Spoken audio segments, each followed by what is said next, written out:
Well, good afternoon and welcome to Mondays with Michael live here on Facebook. Hope everyone had a great weekend. We were out of town this weekend up north, going to a wedding. Sharon, Nikki, and I went to a wedding up north. Congratulations again to Kelly and Adam, who got married on Saturday night and starting their lives together. It was a great time, a lot of fun. So our session today is managing effective meetings or meeting management. We hear this from supervisors and leaders all the time that their meetings are unproductive, they don't get a lot done, seem to be disorganized, and at the end of the day seem to be a big waste of time. So how do we manage meetings more effectively? So I'm going to give you some tips, as I always do. I'm going to go through my notes, give you some resources on the back end that you can poke around our website a little bit, and there's an online program that you may want to think about taking. So when we start our meeting management class, we always talk about, do you really need to have a meeting? Is a meeting really important in this particular situation?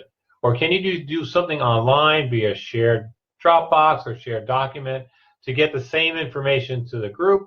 Or do you really need to get 10 people together to have this discussion? And if you do need to get those 10 people together to have this discussion, that's still okay. But you also want to see what the costs of meetings are. We work a lot of organizations that say, you know, Michael, we meet every Tuesday at 1 o'clock because we meet every Tuesday at 1 o'clock. We've been doing it for 10 years. It's kind of how we have our update of what's going on our projects. Everybody gets to check in. Like, okay, well, is that meeting really necessary every day, every Tuesday at 1 o'clock? And what is the cost of that meeting? So we do a little analysis. If you have a 2-hour meeting with 10 people, and the average cost per hour of that person, if you do the math, is $50 an hour, well, that meeting is $1,000. It costs $1,000 to have 10 people in a room for 2 hours. Now, the question is that $1,000 worth the investment? You also have to add into that the lost productivity of those 10 folks for 2 hours while they're sitting in your meeting. So maybe it's $1,500 that meeting cost the organization. And I tell folks all the time, if that meeting wasn't productive and did not accomplish what it was supposed to accomplish, somebody needs to cut a check to the CEO of that company for $1,500 because you just wasted 2 hours. So do you really need to have the meeting?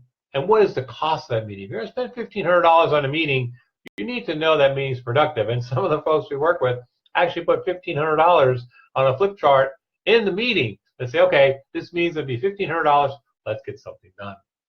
So first thing you need to do is you need to have an agenda. And I know there are folks that don't like an agenda. They really don't want an agenda. They want it to be free-flowing. Trust me, you want an agenda. And when I facilitate meetings, I have an agenda with time frames. You want to keep people focused on the time, and you want to make sure that all the activity for that particular part of the meeting is successful. So lay out your agenda, lay out time frames, leave some room on the back end for open discussion, 10, 15 minutes on the end. You always want to do that, but you want to have an agenda. You want to send that agenda out prior to the meeting. I always try to send agendas out when I'm having meetings, usually 2-3 days, sometimes even a week before the meeting, so people can properly prepare, get their mindset ready, so when you get to that part of the agenda, it isn't a surprise. Mary hasn't forgotten about that document, or Sam hasn't forgotten about that Excel spreadsheet he needed to bring. It's in the agenda's out early. Everybody needs to know what they're focused on. I'm kind of old school, so start on time, end on time, and make sure the room is properly prepared. You want to make sure that the room is set up properly for the meeting. You want to make sure all the technology works. If you're doing something online, it's connected. If you're doing something via PowerPoint, it's working.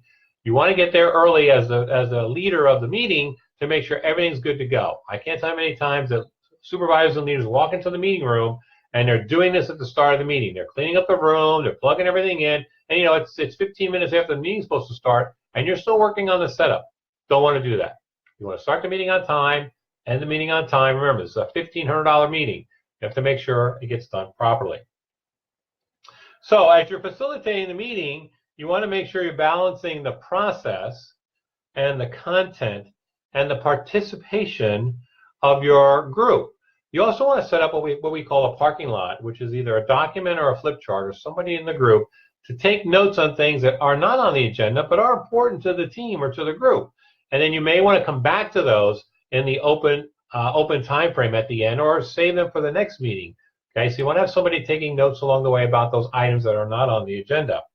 You also want to make sure someone's taking notes during the meeting, because people may not be able to come to the meeting for one reason or another. People may need to leave the meeting early for one reason or another. If somebody's taking notes, even just high-level notes of what's happening, and can capture those notes and send them out later, everyone's on the same team. So that's also an important part of the process. You will deal with differences of opinion. You can't get 10 folks in the room and not have differences of opinion. So having good conflict management skills is important.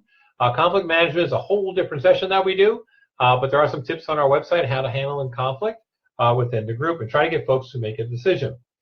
You want to try to keep the distractions out of there. There are teams we work with that actually grab cell phones on the way in, ask folks to close their laptops unless they're making a presentation.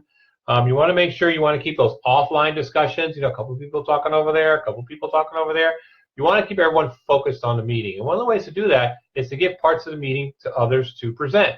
So you do some as the leader, but you may have other folks do other parts of the meeting. When I lead meetings, I try to get folks engaged and try to delegate some of that presentation, if you will, to other folks within the meeting. So you will get to a point in your meeting where you want to do some brainstorming of these new ideas. You want to maybe put something on the table and talk about it. To facilitate a brainstorming discussion in a meeting is something very important, but it's a technique. You have to learn how to do that. I've learned over the years that there are 3 people in every meeting that do all the talking and 7 people that don't talk about nothing. So you have to try to change that mold. So how do you do that? A couple ways. You can break the large group into smaller groups. We've done that several times, and we've had clients do that several times. So you take the big group, break it down into teams of 2 or 3. You put a topic up on the board, and then everybody writes down either on a sticky note or on a card ideas about that topic. Then you collect all those, and now you have a group discussion with all the ideas. Instead of having 10 people scream all the time, you kind of break the folks down into smaller groups. That's one option. Another option, again, using the cards, is you can give the cards out to everybody around the table, have them give feedback on the idea that's presented, and then excuse them. Take maybe a 5 or 7 minute break, maybe a bathroom break or a food break or a coffee break, and then when everybody comes back in the room, you have all these ideas laid out on a flip chart or on a piece of paper. It gives everyone an opportunity to participate. We hear this a lot from leaders that, my folks just kind of sit there and I do the talking all the time. Well, how do you get them engaged? You got to get them engaged. So either break them down to small groups or give an opportunity to give you ideas on the brainstorming.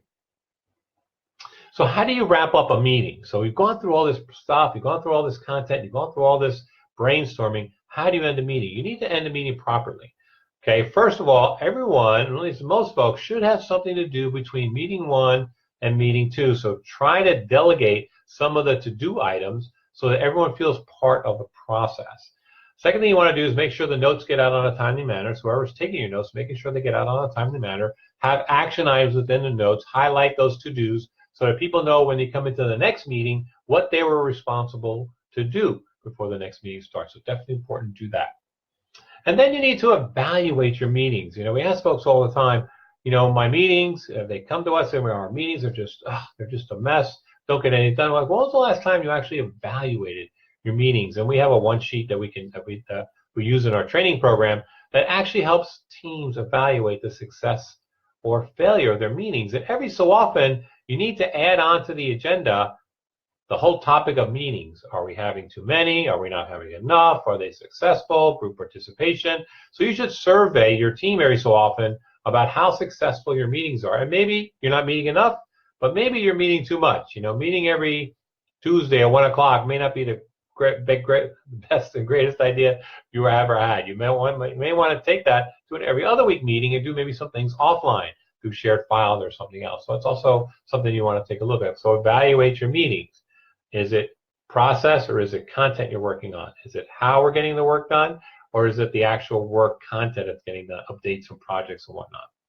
So that's kind of a few tips for you today on meeting management. I'm going to put a link into the chat here, into the notes here, to the comments here, Michael, about one of our programs that's done online. It's called Fearless Facilitation. It's one of our most popular meeting management programs. It is offered online. We do sell it online. It's $39 a person.